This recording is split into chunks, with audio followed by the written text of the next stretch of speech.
there are few things which we have to keep in mind.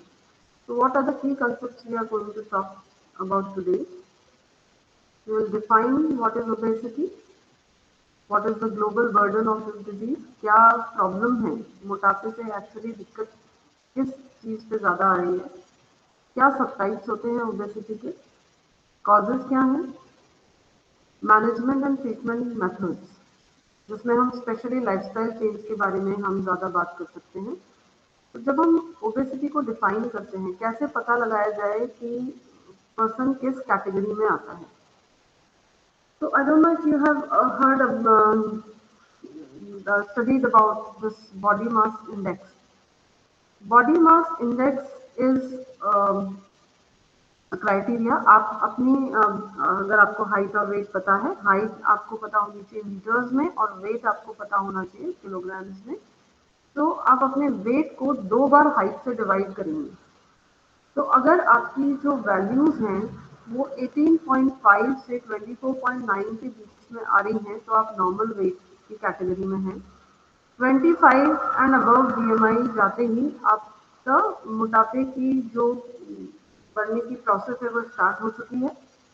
Overweight is 25 to 29.9। उसके बाद obesity कहा जाता है। ये तो है अधिक भार, थोड़ा सा ज्यादा मोटापा या वजन, और ये है एक्चुअली जब हम उसे मोटापा डिक्लेयर कर सकते हैं। और जैसे जैसे ये वैल्यूज बढ़ती जाती हैं, 40 एंड अबव जाते ही इट इज मॉर्बिड। मॉर्बिड मतलब अगर इस चीज का तुरंत इलाज नहीं किया गया तो व्यक्ति की जान जा सकती है। It can cause multiple complications to this person. तो बीएमआई सबसे वास्टली यूज्ड मेथड है जब हम ओबेसिटी को डिफाइन करते हैं। अभी तक सबसे ज्यादा एप्लीकेशन रिसर्च में इसी की होती है, लेकिन अब कुछ नए क्राइटेरियाज आइडेंटिफाई हुए हैं जिसमें वर्ल्ड हेल्थ ऑर्गेनाइजेशन ने कुछ कट ऑफ्स दिए। वेस्ट सर्कमफ्रेंस के, अगर आपकी waist circumference for women 80 centimetre से ज्यादा है, तो जो मेटाबॉलिक कॉम्प्लिकेशंस है, मेटाबॉलिक कॉम्प्लिकेशंस हम किनको कहते हैं, जो हमारी लाइफस्टाइल डिजीजेस होती हैं। लाइफस्टाइल डिजीजेस मतलब डायबिटीज है, ब्लड प्रेशर है, कैंसर है, आर्थराइटिस है और गाउट है, किडनी से रिलेटेड प्रॉब्लम्स हैं। ये सब लाइफस्टाइल प्रॉब्लम्स हैं, क्योंकि ये हमारे खाने पीने और रहन सहन की आदतों की वजह से ये प्रॉब्लम्स ज्यादा। Excuse me, ma'am. Yes, Ma'am, your screen is not visible. Okay, just a moment.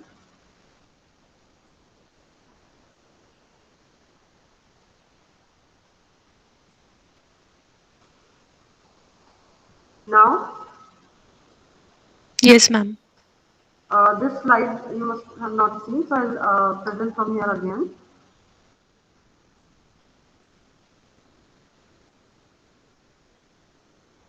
When we define obesity, this is what is known as BMI, body mass index.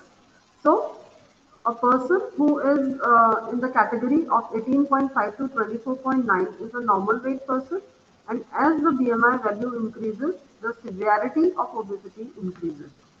जितना ज़्यादा बीएमआई बढ़ता जाएगा, ये सिवियरिटी मोटापे की बढ़ती जाएगी। और इससे प्रॉब्लम क्यों है? इससे प्रॉब्लम इसलिए है कि अगर इस तरीके का स्ट्रक्चर है तो बहुत सारा मेटाबॉलिक कॉम्प्लिकेशन डेवलप होता है, जिसमें डायबिटीज है, ब्लड प्रेशर है, कैंसर है, आर्थराइटिस है, गाउट है। बिकॉज जो ऑर्गन्स हैं अंदर, उनके ऊपर फैट का प्रेशर बहुत ज्यादा है। So everything has to work harder inside the body.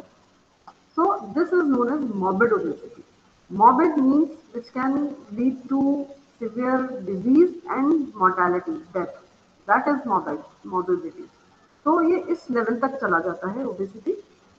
जो नए कंसेप्ट हैं जिनको अब यूज किया जा रहा है, that is World Health organisation ने कट ऑफ पॉइंट्स दिए हैं मेटाबॉलिक कॉम्प्लिकेशंस के लिए ही, कि आप कितना ज्यादा रिस्क पर हैं इन पर्टिकुलर डिजीजेस के लिए। सो waste circumference 80 centimeter and above for women is increased risk for diabetes, blood pressure, cancer, and related problems. Thyroid is one of them. So this is increase, but if it is more than 88, it is substantially increased.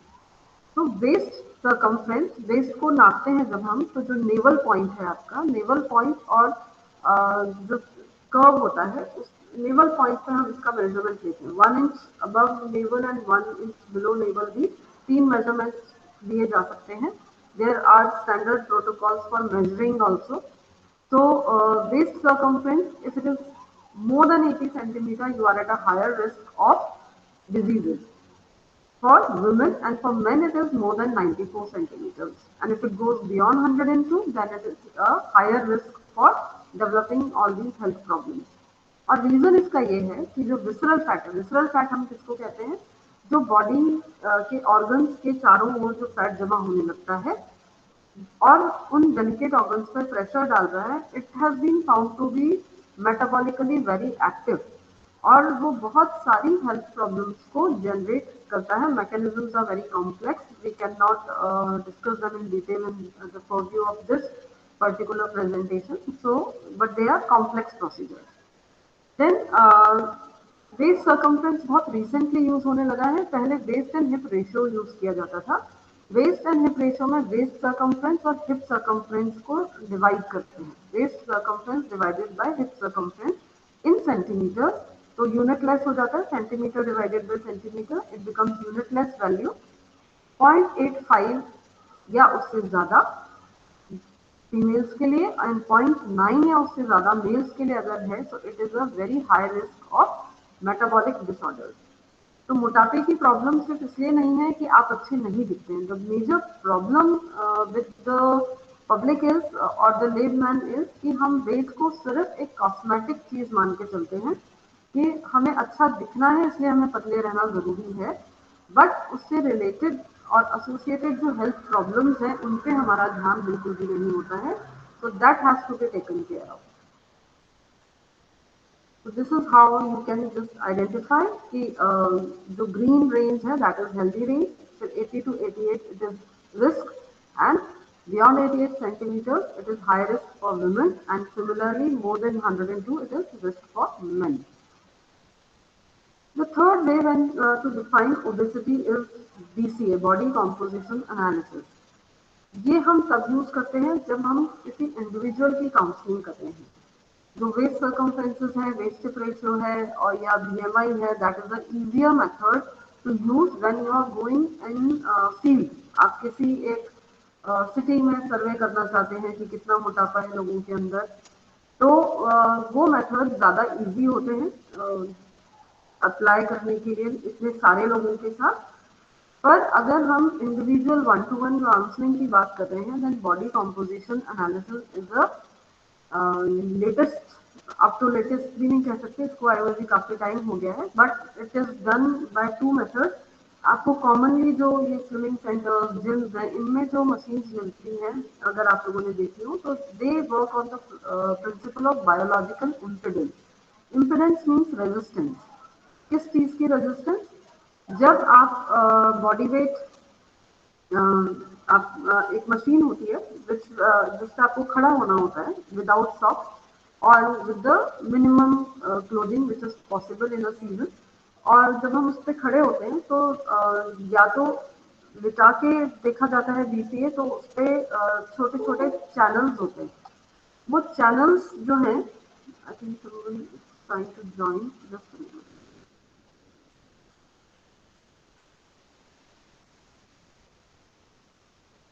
Now you should be on time for at least presentations.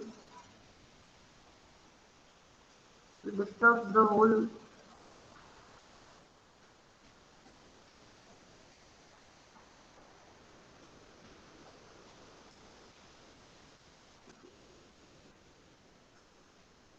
Yes, we were talking about biological impedance.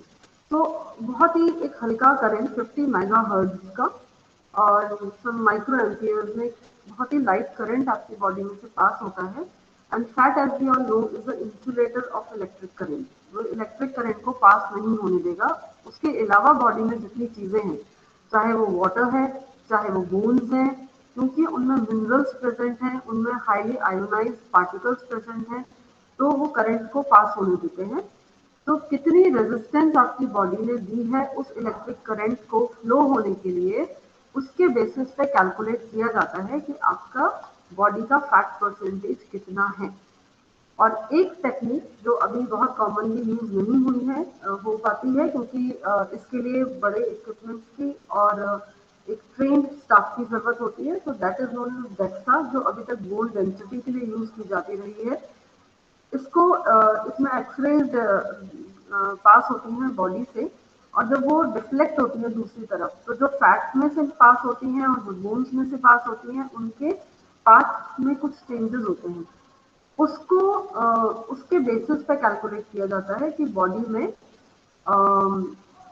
Fat percentage कितना है और किस area में ज़्यादा fat का deposition है, ये भी पता लगा सकते हैं। और आजकल एक और टेक्निक है रेजोनेंस इमेजिंग, जैसे आपके ब्रेन के ट्यूमर्स का जिससे पता लगाया जाता है, उससे भी बॉडी फैट को पता लगाने के लिए कई जगहों पे अब काम में लेने लगे हैं।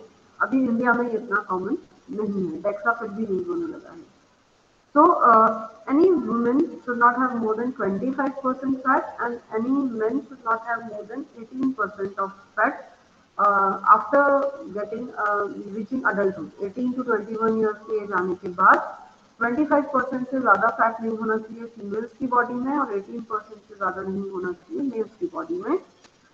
इंडिया में एक्चुअली इस तरह की रिसर्चेज अभी बहुत कम होती हैं, बट बाहर there is American College of Sports Medicine, उन्होंने पूरा एक मेन और वुमेन के लिए सेपरेट चार्ट बनाया हुआ है कि अगर आपकी बॉडी में इतना फैट परसेंटेज है तो आप फिटनेस के कौन से लेवल पे हैं, which goes from 0 to 99, and those categories have been like graded as poor, very poor, poor, average, इस तरीके से वो ग्रेडिंग की हुई है।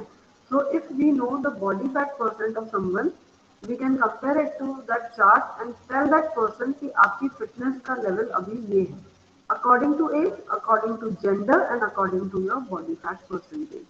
So it is a very personalized approach when we use body composition analysis, और ये one to one counseling के लिए बहुत helpful होता है to show the changes also.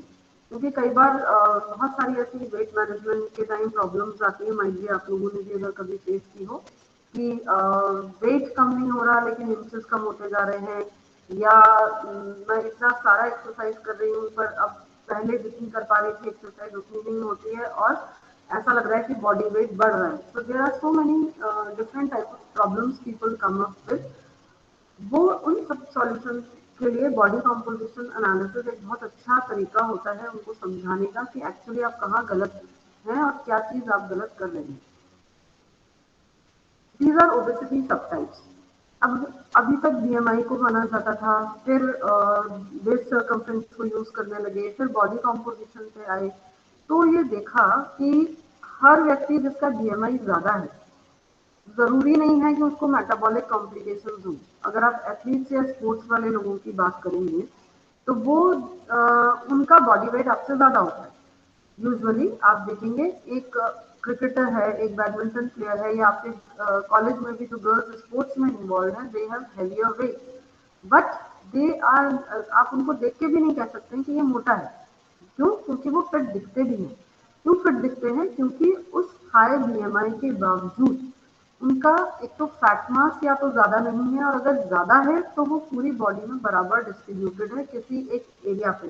Specially पेट पे जो फैट जमा होता है, that is very harmful for health. तो किसी एक पर्टिकुलर एरिया पे वो फैट डिपॉजिटेड नहीं है, ओवरऑल बॉडी में डिस्ट्रीब्यूटेड है, और इसलिए विसरल फैट कम है। किसी पर्टिकुलर ऑर्गन पे प्रेशर नहीं आ रहा है बहुत ज्यादा, जिसकी वजह से इंसुलिन अपना काम ठीक से कर सकता है। Insulin is a hormone which controls blood sugar level. तो इंसुलिन अगर अपना काम ठीक से कर रहा है तो आपकी बॉडी का एनर्जी मेटाबॉलिज्म काफी हद तक हमेशा ठीक रहेगा, आपको बहुत सारी हेल्थ प्रॉब्लम्स नहीं होंगी।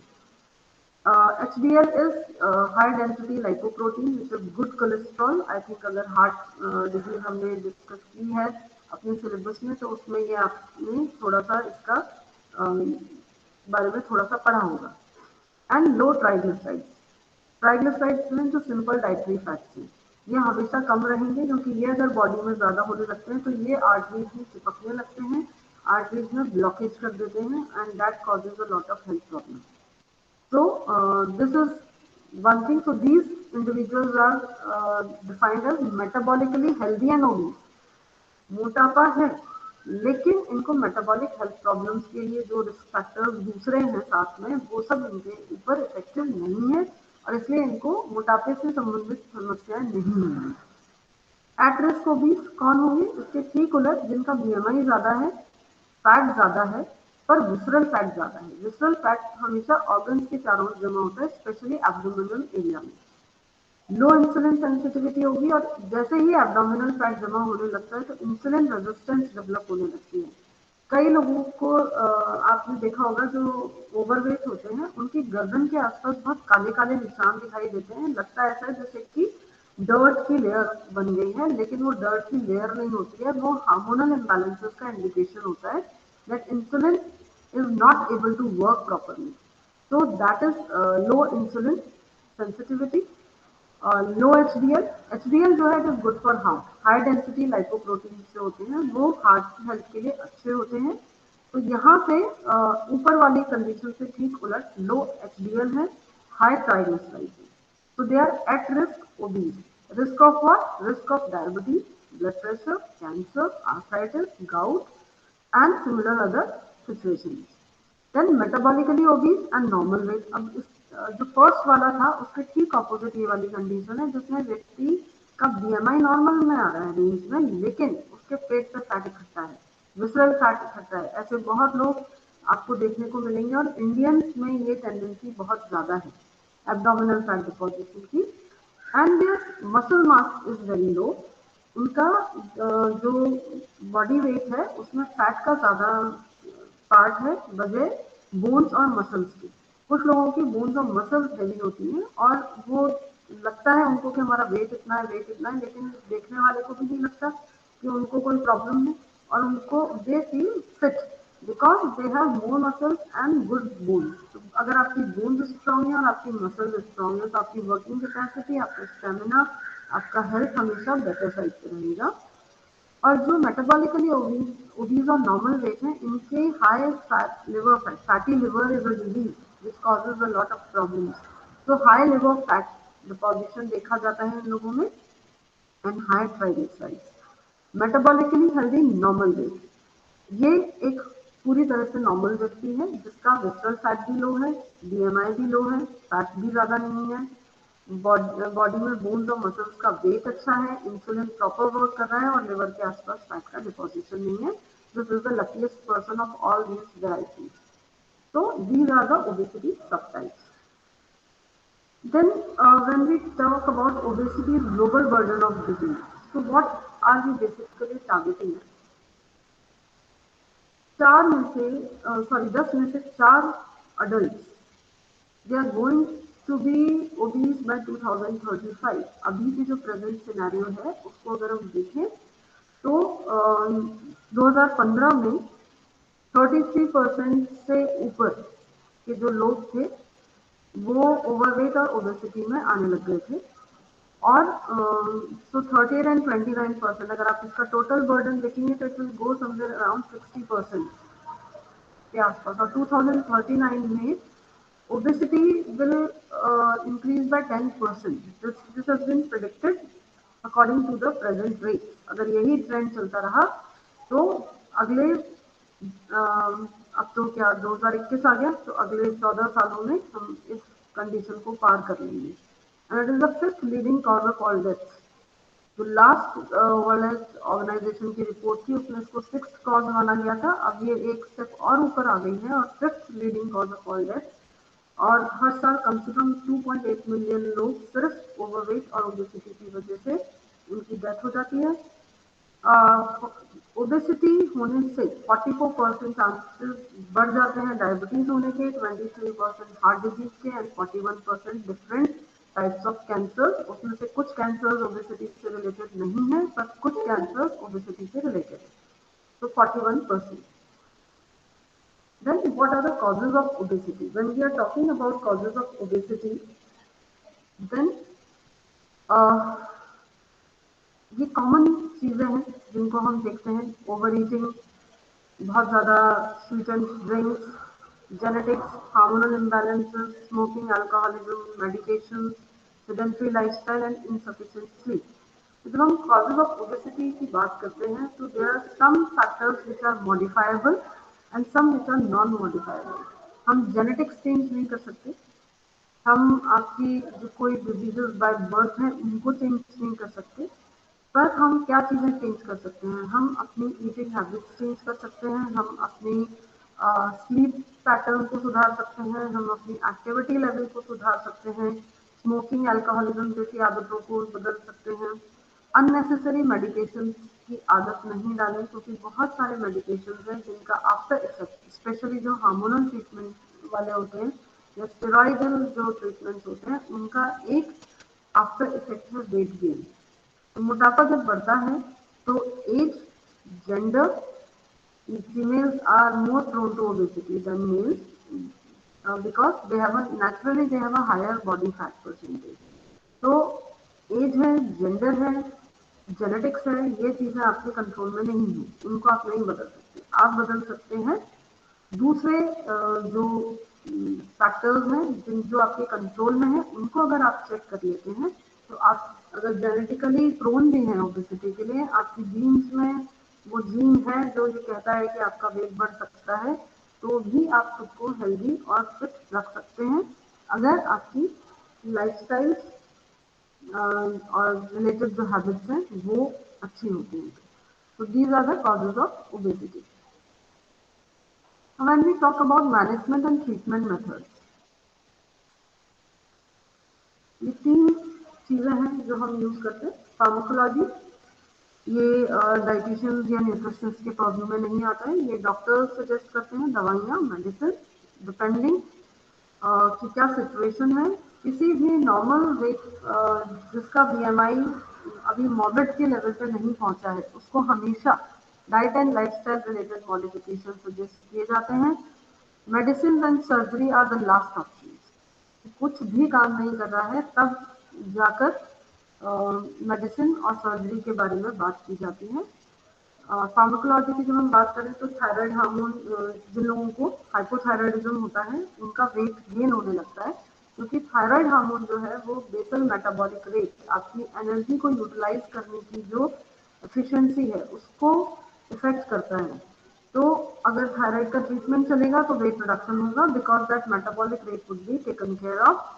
उसके अलावा बहुत सारी मेडिसिन हैं जो अलग अलग तरीके से काम करती हैं, उनमें सबसे कॉमन जो यूज की जाती थी दैट वाज ऑर्निस्टेट। और ये सब या तो ब्रेन को सिग्नल देते हैं कि आपको भूख नहीं लग रही है, they will suppress your hunger, otherwise they will improve your metabolism. तो ये दो तरीके से काम कर सकती हैं। हंगर सप्रेसेंट्स जो हैं या मील रिप्लेस जैसे हर्बल लाइफ वगैरह जैसी चीज़ें अगर आपने सुनी होंगी, तो ये जो मील रिप्लेसमेंट्स हैं ये बहुत लो कैलोरी डाइट पे ले जाते हैं लोगों को, तो उनको बहुत एडवाइस किया नहीं जाता है। मेडिसिन भी डॉक्टर के सुपरविजन में ही लेनी चाहिए, लोग अपने मन से कई बार ले लेते हैं जिससे बहुत हार्मफुल इफेक्ट देखने को मिल सकते हैं। सर्जरी में there are this is bariatric surgery, ये मॉर्बिडली ओबीस लोगों के साथ भी की जाती है and there are these different type of surgeries depending on the patient situation. Sleeve gastrectomy का मतलब है कि एक हिस्सा ही निकाल देते हैं पेट का साइज छोटा कर देते हैं तो भूख ही कम लगेगी, काट के ही अलग कर दिया जाता है। गैस्ट्रिक बाईपास, जो फूड पाइप है उससे सीधे इंटेस्टाइन में एक बाईपास बना दिया जाता है, पेट में खाना जाएगा ही नहीं, तो बहुत सारी चीज़ें डाइट में से ऑटोमेटिकली कट हो जाती हैं और इसके साइड इफेक्ट में सबसे ज़्यादा प्रोटीन डेफिशिएंसी का इफेक्ट आता है फिर, क्योंकि प्रोटीन का डाइजेशन स्टमक में ही होता है। फिर गैस्ट्रिक बेंडिंग है, इसमें सिर्फ एक एरिया लेकर के स्टमक का और उस पर एक बैंड लगा दिया जाता है, उसको रबर बैंड से जैसे आपने एक एरिया को ब्लॉक कर दिया। ये इसलिए ज़्यादा एडवाइजेबल होती है क्योंकि एक तो इसमें कोई कट नहीं लग रहा है, आप किसी एरिया को निकाल नहीं रहे हैं और ठीक होने के बाद इस बैंड को खोला भी जा सकता है। लेकिन स्लीव गैस्ट्रेक्टोमी में आप उस एरिया को दोबारा जोड़ नहीं सकते हैं। बाईपास को भी हम दोबारा ठीक कर सकते हैं, पर फर्स्ट और लास्ट वाली जो चीज़ें हैं ये थोड़ी ज़्यादा सीवियर केसेस में ही इस्तेमाल की जाती हैं। बाइलियो पैंक्रियाटिक डाइवर्जन, इसमें जो पैंक्रियाज से बाइल जूस सेक्रीट होता है जो फैट को डाइजेस्ट करने में हेल्प करता है, उसको बाईपास कर दिया जाता है जिससे कि फैट यूटिलाइज नहीं हो बॉडी में, but it can lead to malabsorption syndrome. Bariatric surgery के बहुत सारे साइड इफेक्ट्स हैं जिनको डील करने के लिए स्पेशली क्लिनिकल न्यूट्रिशनिस्ट काम करती हैं। So they will give diet according to the surgery that has taken place. Then diet, nutrition and lifestyle related modifications। हम सब जानते हैं हमारी मेजर प्रॉब्लम जो सबसे कॉमन चीज हमारे दिमाग में आती है कि वेट अगर बढ़ रहा है तो खाना ज्यादा खा रहे हैं। हमेशा ऐसा नहीं होता है, जैसा भी हमने देखा, कई बार जेनेटिक्स, कई बार आपकी दूसरी sleeping irregularities, irregular eating pattern, खाना टाइम से नहीं खाना, बहुत ज्यादा मील स्किप कर देना, ऐसी बहुत सी चीजें हैं जो आपका वेट बढ़ा सकती हैं।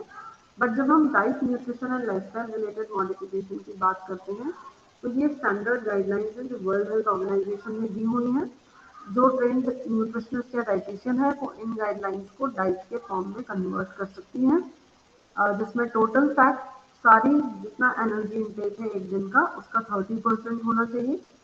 इसमें से विजिबल फैट, विजिबल फैट मतलब जो आप खाना पकाने के काम में लेंगे, घी, तेल, मक्खन वगैरह, वो इसका जस्ट आधा आधा होना चाहिए। आधा तो आपको आपकी डाइट में जो चीजें मौजूद है उनसे ही मिल जाएगा, क्योंकि चाहे आप गेहूं ले लीजिए, चाहे आप कुछ और चीजें ले लीजिए, उन सब में थोड़ा बहुत फैट मौजूद होता है।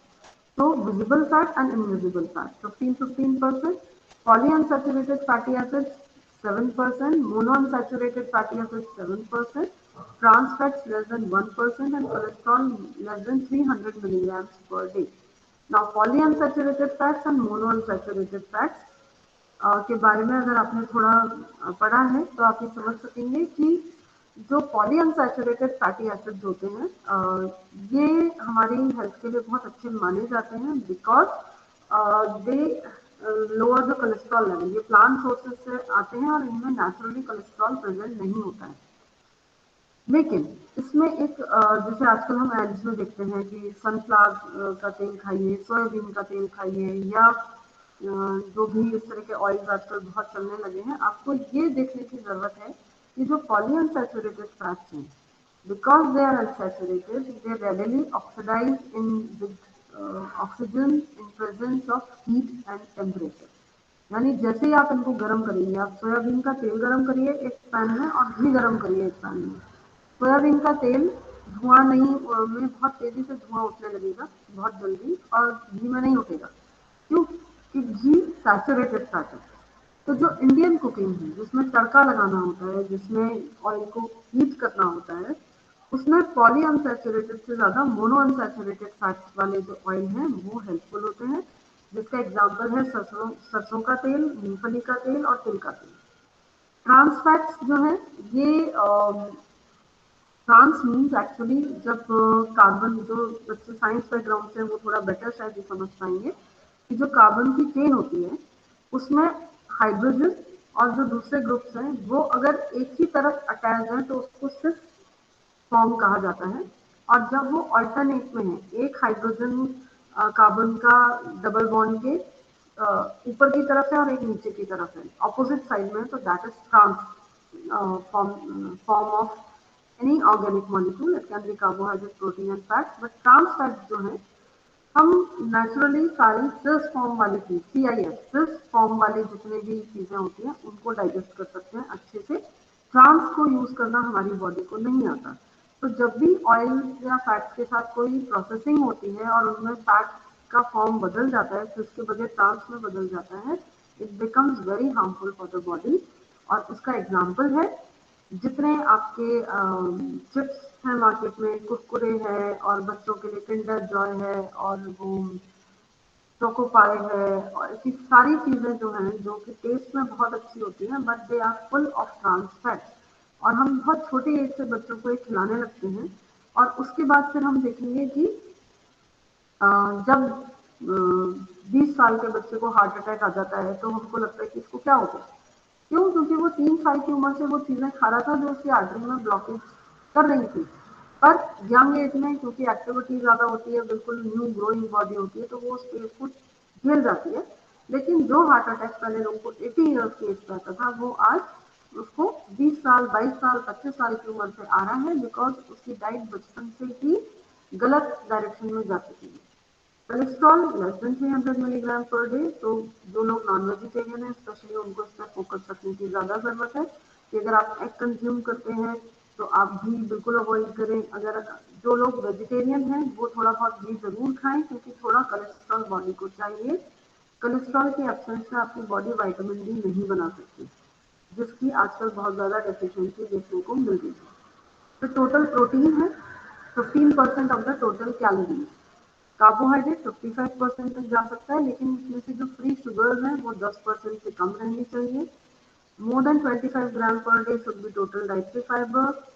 More than 20 gram per day should be non-starch polysaccharides. Non-starch polysaccharides को हम फाइबर भी कह सकते हैं और ग्लाइकोजन के फॉर्म में, जो लोग एनिमल मीट लेते हैं वो उसको ग्लाइकोजन के फॉर्म में कंज्यूम कर लेते हैं। Fruits and vegetables at least 400 milligram, मतलब हम एवरेज में भी हम यही कहते हैं कि आधा किलो तक फल और सब्जियां खानी चाहिए। और नमक 5 ग्राम से कम, यानी एक छोटा चाय का चम्मच से कम आपको नमक की जरूरत है पूरे दिन में, लेकिन हम इससे बहुत ज्यादा सॉल्ट कंज्यूम करते हैं। कंजम्पशन अगर हमारा ज्यादा है तो हमें फिजिकल एक्टिविटी बढ़ाने की जरूरत है। डाइट के जो मॉडिफिकेशन होते हैं वो क्या क्या होते हैं? लो कैलोरी डाइट्स होती है, वेरी लो कैलोरी डाइट्स होती है। लो कैलोरी डाइट का मतलब हो गया 800 कैलोरी के आसपास की डाइट हो गई। नॉर्मल में हम 1000 कैलोरी के नीचे नहीं जाते। जब हम बैलेंस डाइट देते हैं वेट रिडक्शन की प्लान करके, तो we don't go below 1000 calorie. Very low calorie diet जैसे आजकल बहुत ज्यादा फैशन में है keto diet, it is basically a diet made for epileptic patients. Epileptic patients वो जिनको मिर्गी के दौरे आते हैं।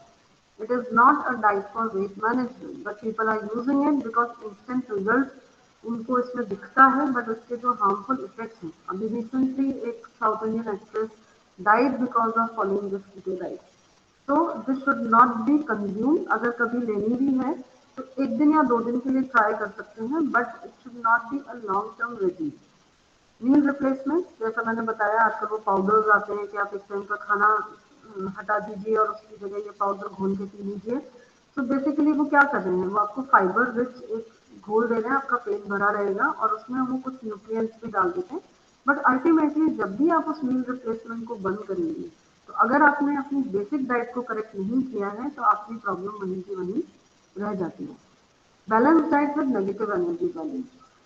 नेगेटिव एनर्जी बैलेंस का मतलब ये है कि अगर मेरी एवरेज जो एनर्जी रिक्वायरमेंट है, जब हम बीसीएच चेक करते हैं बॉडी कॉम्पोजिशन, तो उसमें कैलोरी रिक्वायरमेंट भी आप पता लगा सकते हैं। और एक बहुत ही सिंपल तरीका है इसको पता लगाने का कि आपका जो वेट है, जो आपकी हाइट है सेंटीमीटर्स में, उसमें से 100 माइनस कर दीजिए तो आपका आइडियल बॉडी वेट आ जाता है। अगर आपका वेट अपने आइडियल बॉडी वेट से ज़्यादा चल रहा है, काफ़ी डिफरेंस है उसमें, और आप वेट कम करना चाहते हैं, तो अपने उस आइडियल बॉडी वेट को, फॉर एग्जांपल 160 सेंटीमीटर किसी की हाइट है, 5 फुट 4 इंच, -100 तो 60 KGs is the ideal body weight. उस 60 केजीज को मल्टीप्लाई करेंगे 20 से, तो 1200 कैलोरीज की डाइट देनी है इस पर्सन को at the time of weight reduction. So there is a negative calorie balance of around 500 calorie, क्योंकि अदरवाइज उसकी रिक्वायरमेंट 1500 से 1600 कैलोरी की निकल के आएगी नॉर्मल में। तो ये जो 500 कैलोरीज हैं, ये हम कहाँ से यूज करना चाह रहे हैं? जो बॉडी के अंदर फैट डिपॉजिट है, उसको यूटिलाइज करने के लिए आपको साथ में 200-300 कैलोरी तक की एनर्जी बर्निंग एक्सरसाइज के थ्रू ऐड करनी पड़ती है। Aerobic exercises are better better for weight reduction. क्यों? क्योंकि जब आपकी हार्ट बीट बढ़ती है, एरोबिक एक्सरसाइजेज तभी इफेक्टिव होंगी जैसे आप अगर वॉक पे भी जा रहे हैं और अगर आप जब रुके चलने के बाद, अगर आपकी सांस नहीं फूल रही है, अगर आपको बात करने में दिक्कत नहीं हो रही है, इसका मतलब आपकी एक्सरसाइज सही नहीं हुई है। जब हार्ट बीट एक पर्टिकुलर लेवल तक पहुंचती है तब बॉडी का फैट बर्न होना शुरू होता है। तो for that you have to have a balance diet with negative energy balance, जिसमें कुछ कैलोरीज डाइट से कम करनी है और कुछ फिजिकल एक्टिविटी से एडिशनल कैलोरीज बर्न करनी है। तो जो 1800 कैलोरी की रिक्वायरमेंट थी, उसमें से 1200 डाइट में दे रहे थे, 200-300 कैलोरी हम ऊपर से कैलोरीज बर्न करने की कोशिश कर रहे हैं एक्टिविटी से। When you are able to burn, create a negativity of 700 calories, kilo calories, तो 1 ग्राम बॉडी वेट कम हो जाता है। 7700 कैलोरीज जब बर्न हो जाती है बॉडी में से तो 1 kg वेट कम हो जाता है। तो ये टारगेट जो है वो 10 दिन में पूरा हो पाता है एक नॉर्मल पर्सन का। इसलिए महीने में 3 से 5 किलो से ज्यादा का वेट लॉस टारगेट नहीं करना चाहिए किसी को भी। फास्टर वेट रिडक्शन बहुत क्रैश डाइट्स पे होते हैं, कीटो डाइट जैसी डाइट्स पे होते हैं and they have very harmful impact. Then the factors which are to be modified in the diet, हम डाइट का ओवरऑल एनर्जी कंटेंट 1800 कैलोरी या 2000 कैलोरी की डाइट कोई ले रहा था, उसको हम 1200 कैलोरीज पे लेकर आ गए। मैक्रोन्यूट्रिएंट कॉम्पोजिशन, कई बार जब हम डाइट रिकॉल लेते हैं लोगों का, उनसे पूछते हैं कि आपका रूटीन में डाइट कैसा रहता है, तो पता चलता है कि दाल तो खाते ही नहीं है, दूध पीते नहीं है, पसंद नहीं है, तो प्रोटीन तो जा ही नहीं रहा है डाइट में। तो मैक्रोन्यूट्रिएंट, प्रोटीन, कार्बोहाइड्रेट और फैट का जो बैलेंस है वो क्रिएट करने की जरूरत होती है, क्योंकि अगर प्रोटीन बिल्कुल नहीं जाएगा तो भी वेट रिडक्शन कराना बहुत मुश्किल है। तो मैक्रोन्यूट्रिएंट्स आर जो हमें ज्यादा क्वांटिटी में चाहिए, carbohydrate, fats and protein. Micronutrients में आ जाते हैं वाइटामिन और मिनरल्स। अभी कल जो हमने वो देखा था प्रेजेंटेशन, उसमें एक टर्म यूज की गई थी, हिडन हंगर। और हिडन हंगर का मतलब क्या है कि आपका पेट तो भरा हुआ है, आप खाना खा रहे हो, आपका पेट भरा हुआ है, पर आप खाने में क्या खा रहे हो? आप मैगी खा रहे हो, कोल्ड ड्रिंक पी रहे हो, गोलगप्पे खा लिए, या और कोई ऐसी चीज आपने इस्तेमाल कर ली। तो जो न्यूट्रिएंट्स, माइक्रो न्यूट्रिएंट्स है, आयरन है, जिंक है, कैल्शियम है, पोटेशियम है, फास्फोरस है, बहुत सारी ऐसी चीजें, विटामिन ए है, डी है, ई है, के है, ये नहीं मिल रहा आपको। तो there is a hidden hunger. पेट भरा हुआ है लेकिन बॉडी की न्यूट्रिशनल रिक्वायरमेंट पूरी नहीं हो रही है। फिर पोर्शन साइज, जिन लोगों की सच में डाइट की वजह से ही वेट गेन हुआ होता है, उन लोगों की कई बार ज्यादा खाने की आदत होती है। जैसे अगर उनको कोई चीज पसंद है, मिठाई पसंद है, तो वो एक साथ 2 से 3 पीस भी खा जाएंगे। उनका पोर्शन कंट्रोल कराना बहुत जरूरी होता है, और इसीलिए हमेशा कहा जाता है कि छोटी प्लेट वो पूरा भर के लो खाना खाने के लिए, तो आपको ऐसा लगेगा कि मैंने इतना सारा खाना ले लिया। अगर आप बड़ी प्लेट में थोड़ा सा खाना डालते हैं तो वो ऐसा दिखता है कि अरे ये तो प्लेट खाली खाली है, तो साइकोलॉजिकली सेटिस्फैक्शन नहीं मिलता है पर्सन को। तो वेट रिडक्शन कराना न्यूट्रिशन नॉलेज के साथ साथ आपको उसको साइकोलॉजिकली बहुत डील करना पड़ता है पेशेंट को कई बार। फ्रीक्वेंसी ऑफ मील, दिन में कितनी बार खा रहे हैं? अगर आप सुबह खा के निकले हैं और दिन भर आपने कुछ भी नहीं लिया है, रात को थके हुए शाम को पहुंचे हैं, आप ज्यादा खाएंगे। ज्यादा खाएंगे तो आपको एक साथ ज्यादा कैलोरीज जाएंगी, और उसको प्रोसेस करने के लिए अब आप कोई एक्सरसाइज नहीं करने वाले हैं, क्योंकि आप इतने थक चुके हैं कि आप बैठ के या तो पढ़ेंगे या टीवी देखेंगे या रिलैक्स करेंगे। तो वो मील्स का कैलोरी यूटिलाइज नहीं होंगे ढंग से। तो अगर आप ब्रेक्स में खाना खाते हैं, 2 to 3 मील्स, 2 से 3 घंटे के गैप में कुछ कुछ का, एक फ्रूट खा लिया, एक गिलास छाछ पी ली, खाना सुबह ब्रेकफास्ट करके निकले थे, दिन में 1 बजे कुछ लंच लेकर आए हैं वो खा लिया। Frequency is very important. Meals को छोड़ने की आदत, स्पेशली जो लोग ब्रेकफास्ट नहीं करते हैं, उनका वेट हमेशा ज्यादा देखा गया है, बॉडी वेट, या फिर उनको बहुत वीकनेस रहती है। एसिडिटी की प्रॉब्लम, अल्सर्स की प्रॉब्लम ऐसे लोगों को ज्यादा होती है, क्योंकि लास्ट खाने में जो रात में डिनर लिया था एक दिन पहले, उसमें कम से कम 12-13 घंटे का गैप हो चुका होता है, और फिर भी अगर उन्होंने कुछ नहीं खाया है तो वो उनकी बॉडी में बहुत ज्यादा प्रॉब्लम क्रिएट करता है।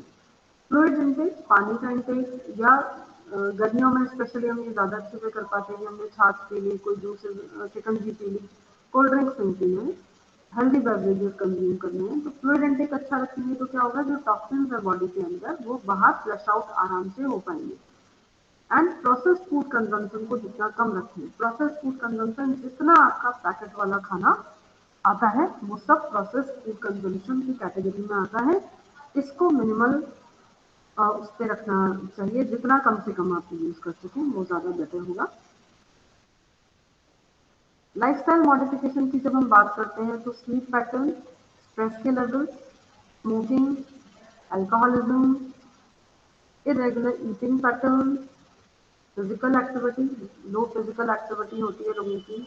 फिजिकल एक्टिविटी में कई तरीके की चीजें हैं, इन सबके अपने बेनिफिट्स हैं, बट जब हम वेट रिडक्शन की बात करते हैं तो या तो रिगरस योगा होना चाहिए या एरोबिक्स प्लस रेजिस्टेंस ट्रेनिंग का कॉम्बिनेशन होना चाहिए। रेजिस्टेंस ट्रेनिंग का मतलब होता है जो वेट लिफ्टिंग जैसी एक्सरसाइजेज होती हैं, गर्ल्स में मसल बिल्डिंग आसानी से नहीं होती है, इसलिए आप लाइट वेट के साथ रेजिस्टेंस ट्रेनिंग कर सकते हैं।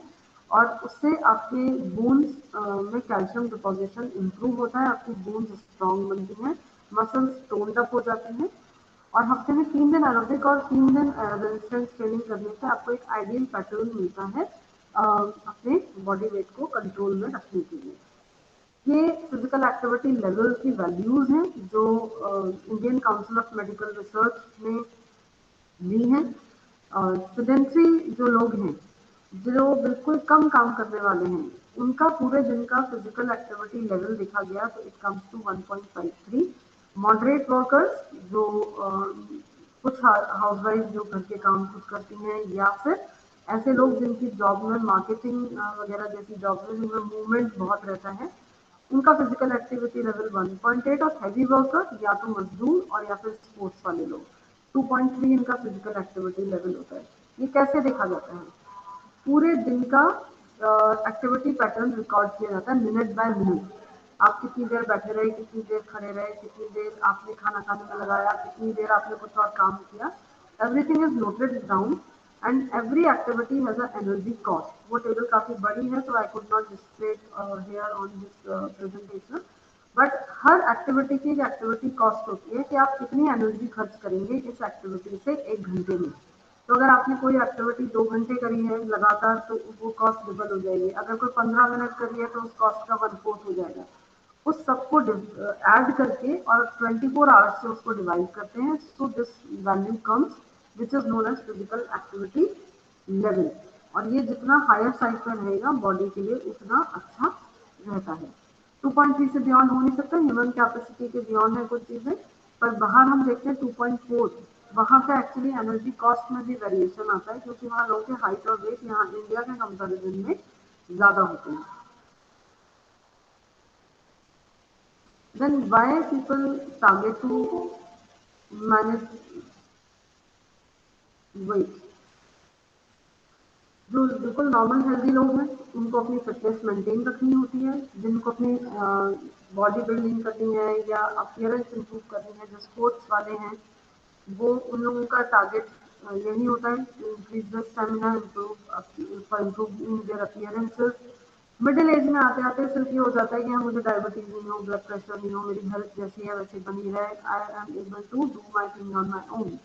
एंड जो डायग्नोस हो जाता है जिन लोगों को डिजीज डायबिटीज है, ब्लड प्रेशर है, उन्हें फिर डॉक्टर कहता है कि आपको घूमने जाना चाहिए, करना चाहिए, then they start doing all those things. So what this slide was my purpose to make this slide was कि in हर field में there is an opportunity for a nutritionist।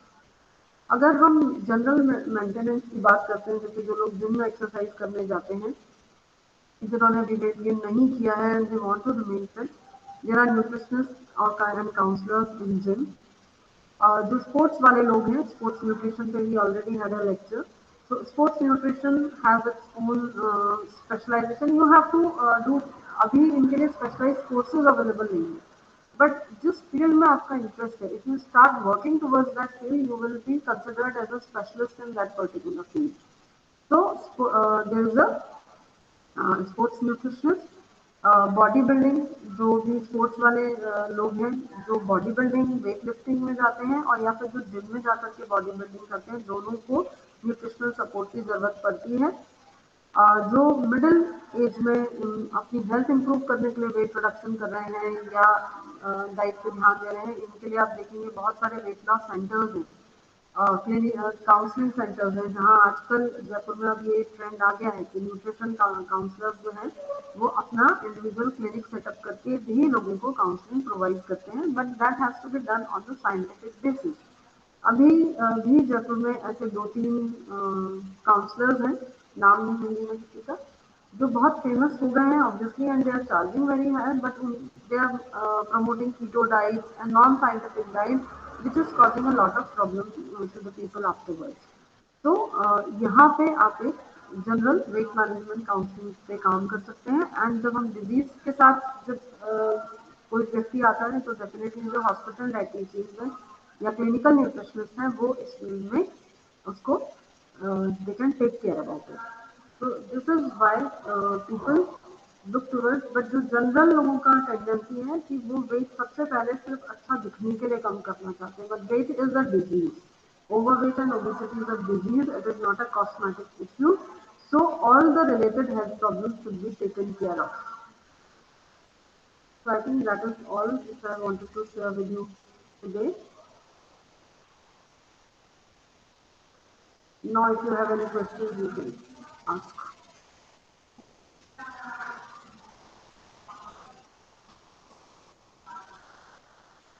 किसी को कुछ पूछना है?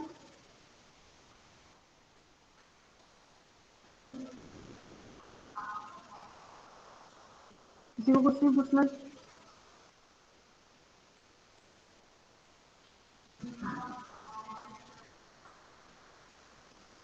Was the presentation understandable? ऐसा तो नहीं था बहुत आपको लगा वो बहुत टेक्निकल है, समझ में आया? Yes, ma'am. Okay. Does anybody have any question?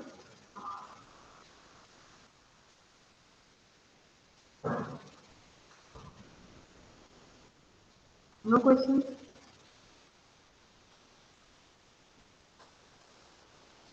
Okay. So, anything else you would like to say or comment? Nothing? और प्रेजेंटेशन क्लियर था सबको? किसी को कोई problem I? Anybody else?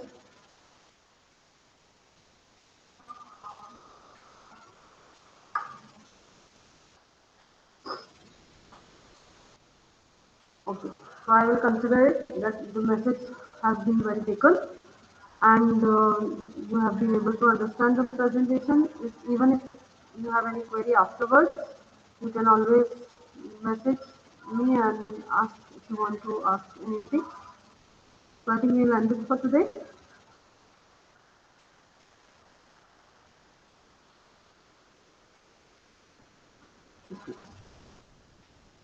You can leave the meeting now.